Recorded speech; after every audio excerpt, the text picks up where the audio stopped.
Hello guys, मेरा नाम जयेश और आप सभी का हमारे यूट्यूब चैनल यूनिक कोडर पे स्वागत है। गाइज, आज की इस वीडियो के अंदर मैं आपको नेक्स्ट.जेएस के अंदर MDX कॉन्फ़िगरेशन के बारे में बताऊंगा। साथ ही ये बताऊंगा कि आप MDX की मदद से अपनी वेबसाइट के अंदर ब्लॉग्स को कैसे ले सकते हैं। गाइज, अभी मेरे पास एक वेबसाइट आई है edgewizards.com और क्लाइंट चाहता है कि इस वेबसाइट के अंदर वो फ्रंट एंड से लाइक नॉर्मल सिंटेक्स के अंदर जैसे वर्ड फाइल में आप टेक्स्ट लिखते हो वो लिखेगा और वो सीधे की सीधे इस वेबसाइट के ऊपर ऐड हो जाए। तो बेसिकली हम क्या करने वाले हैं, इसके लिए हम MDX कॉन्फ़िगरेशन का यूज़ करेंगे। बेसिकली जो क्या है, एक बार मैं आपको इसकी डॉक्स में बता देता हूँ। बेसिकली MDX के अंदर आप जो readme.md गिटहब की जो फाइल होती है, जिस तरह के सिंटेक्स वहाँ लिखे होते हैं मार्कडाउन के, उसी तरह के सिंटेक्स लिखे जाते हैं। यहाँ पर आप नॉर्मल बिल्कुल इस तरीके से ब्लॉग पोस्ट लिख सकते हो जो नेक्स्ट.जेएस के अंदर बनाए जा सकते हैं।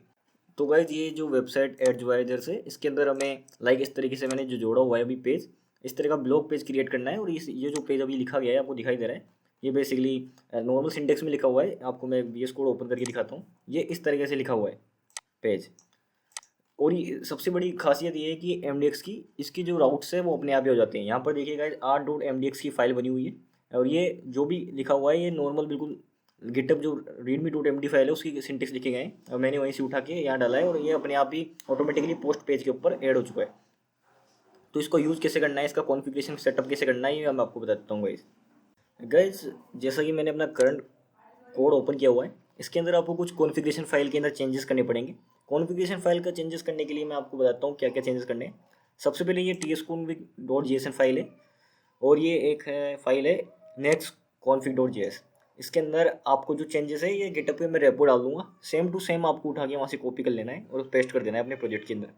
और tsconfig.js है, इसमें कुछ मैंने खास चेंजेस नहीं किए तो इससे फ़र्क नहीं पड़ेगा। बस आपको नेक्स्ट जो config.js फाइल है इसके अंदर जो जितने भी चेंजेस है सेम टू सेम कॉपी कर लेना जो MDX से रिलेटेड है।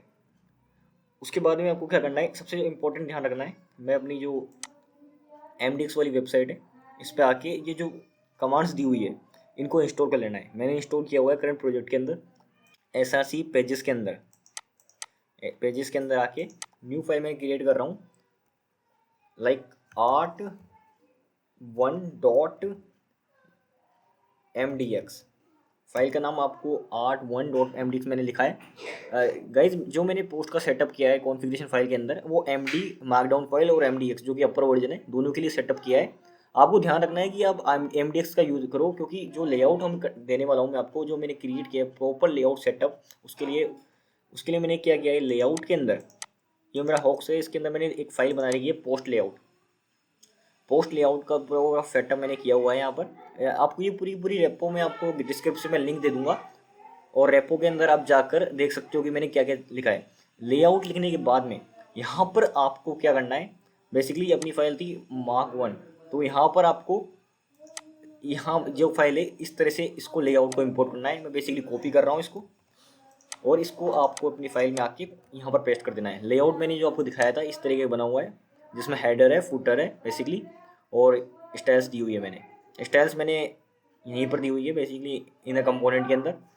गाइज, बस बेसिकली आपका लेआउट का सेटअप हो चुका है, कॉन्फ़िगरेशन फाइल का सेटअप हो ही चुका है और गिट की रेपो आपको मैं डिस्क्रिप्शन में प्रोवाइड कर दूंगा। पूरा का पूरा कोड आप किस तरीके से मैनेज किया हुआ है, कौन कौन सी कॉन्फ़िगरेशन सेटअप मैंने किए हैं वो मैंने आपको बता दिए। इसके बाद में आपको क्या करना है, बेसिकली किसी भी गिटहब या किसी भी जो MD फाइल है जैसे सिंटेक्स लिखे होते हैं उस तरह के सिंटेक्स यहाँ पर लिखने हैं। बेसिकली यहाँ पर मैंने कॉपी कर नोटपैड में किसी की गिटहब से मैंने readme.md के जो चीज़ें हैं उसको कॉपी कर लिए और इसको अब मैं यहाँ पर पेस्ट कर देता हूँ। ये मैंने लिया और यहाँ पर मैंने पेस्ट कर दिया है। ये देखिए गाइस, बिल्कुल सिंपल सिंटेक्स है और कुछ भी नहीं है। यहाँ पर art1.mdx इसका नाम है। इसकी जो सबसे अच्छी और जो खास बात यह है कि ये ऑटोमेटिकली इसकी राउटिंग हो चुकी है। ध्यान रखना है आपको, सबसे इम्पोर्टेंट चीज़ है कि ये पेजेस फोल्डर के अंदर ही होना चाहिए। इसके बाद जैसे मैं अपने कोड पे आता हूँ, ये रहा, ये तो लाइव वेबसाइट है, ये मैंने वर्सल पे अपलोड किया हुआ है।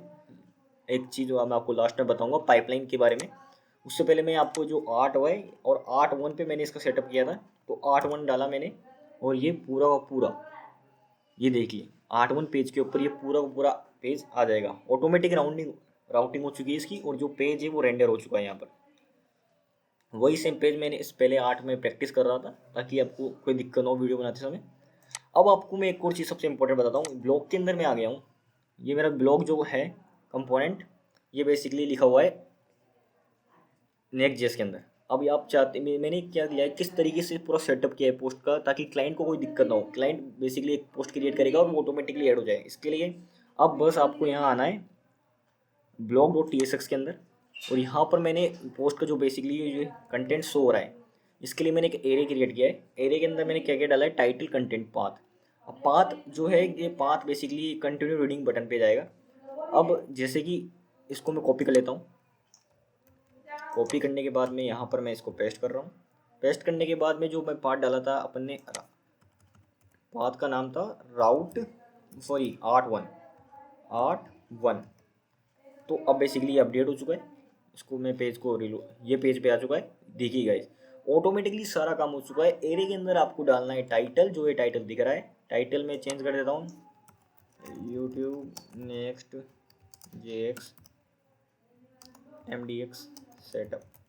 ये मैंने टाइटल डाल दिया है ताकि कंफ्यूज ना हो। ये टाइटल हो चुका है, ये इसका जो कंटेंट है एरे के अंदर। और कंटिन्यू रीडिंग बटन पे जैसे अपन क्लिक करेंगे अब, तो ये डायरेक्ट ऑटोमेटिकली 8.1 वाले पेज पे ले जा चुका है मेरे को। तो देखिए कितना शानदार पोस्ट का सेटअप है। अब बेसिकली अब आप सोच रहे होंगे कि जब इसको सेटअप कर ही दिया है आपको, तो इसको यूज कैसे करेगा क्लाइंट। तो क्लाइंट बेसिकली इसको यूज करेगा CI/CD पाइपलाइन के थ्रू। वर्सल के ऊपर जैसे ही अपन कोड को अपलोड करते हैं गाइज, तो जैसे ही वर्सल पे हम एक गेट की रेपो इनिशियलाइज करते हैं, उसको वर्सल लिंक कर देते हैं, और उसके बाद वो जब भी हम कोड में चेंजेस करते हैं, उसको पुश करते हैं, तो वो ऑटोमेटिकली अपडेट होता रहता है। ऑटोमेटिकली जो हमें राउट है वो जैसे इस पे चल रहा है, ये ऑटोमेटिकली अपडेट होता रहेगा। जैसे मैं आपको करके दिखाता हूँ। इसको मैं पुश कर देता हूँ, गिट, मैंने गिट किया add.git commit जैसे 8 page created and git push. तो ये यहाँ पर पुश हो रहा है। पुश जब ये पुश हो चुका है, इसको अराउंड 2 to 3 मिनट लगेगा और ये ऑटोमेटिकली यहाँ पर अपडेट हो जाएगा। जैसे कि मैं अभी यहाँ पर 8.1 जो है वो पेज ओपन करता हूँ, तो ये अभी 404 नॉट फाउंड का एरर दे रहा है, और थोड़ी देर में अपडेट हो जाएगा। जब तक ये अपडेट हो रहा है इसके ऊपर, ये लोकल होस्ट पे चल रहा है, और ये मैंने वर्सल पे इसको अपलोड किया है जो मेरे चेंजेस है, ताकि मैं क्लाइंट को अपडेट भेज सकूँ। और ये लाइव वेबसाइट है जो चल रही है। अब बेसिकली हमने क्या किया है, क्लाइंट के लिए, क्लाइंट को बैकएंड नहीं चाहिए पोस्ट अपडेट करने के लिए।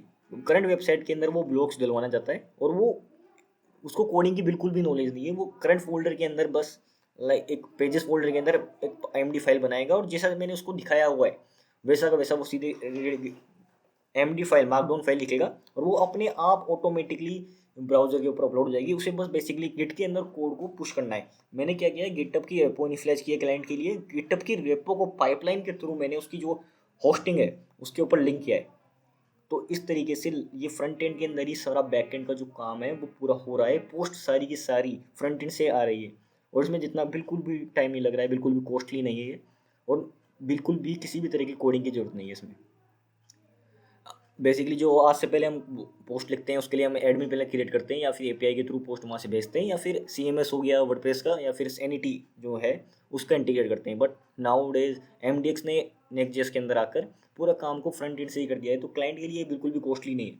और अगर आप भी करंट प्रोजेक्ट के अंदर ऐड करना चाहते हो ब्लॉग का पेज, तो डायरेक्टली गिट की रेपो इनिशियलाइज करना है, एक मेन्यू क्रिएट करना है, पेजेस की जो स्टाइलिंग है, लेआउट क्रिएट करने हैं, हेडर फुटर, और उसके अंदर चिल्ड्रन के रूप में जो मैंने कोड दिया हुआ है। रेपो को मैं आपको डिस्क्रिप्शन में दे दूंगा। कॉन्फ़िगरेशन फाइल जो मैं आपको लास्ट में दोबारा बता देता हूँ, next.config.js वाली जो फाइल है उसको आपको ध्यान से देखना है। और सेम सेटअप करते समय ध्यान रखना है कि आँख उठा के सीधे कॉपी पेस्ट करने वाला काम मत करना। सेटअप में पूरा समझाता हूँ। जब आप रेपो इनिशियल करोगे, वो वेबपैक का है ये। अगर आप टाइप स्क्रिप्ट यूज़ कर रखा है मैंने, तो अगर रखा मैंने क्या यूज़ किया है सर गाइज, ये क्लाइंट ने दिया है मुझे प्रोजेक्ट, तो उसके अंदर मैं बस केवल मेरा काम था कि ब्लॉग वाला जो MDX है उसको इंटीग्रेट करना, और यहाँ पर जो बेसिकली जो कॉन्फ़िगरेशन फाइल है MDX के थ्रू उसको आपको कॉपी कर लेना है। तो गाइज आज की वीडियो में बस इतना ही।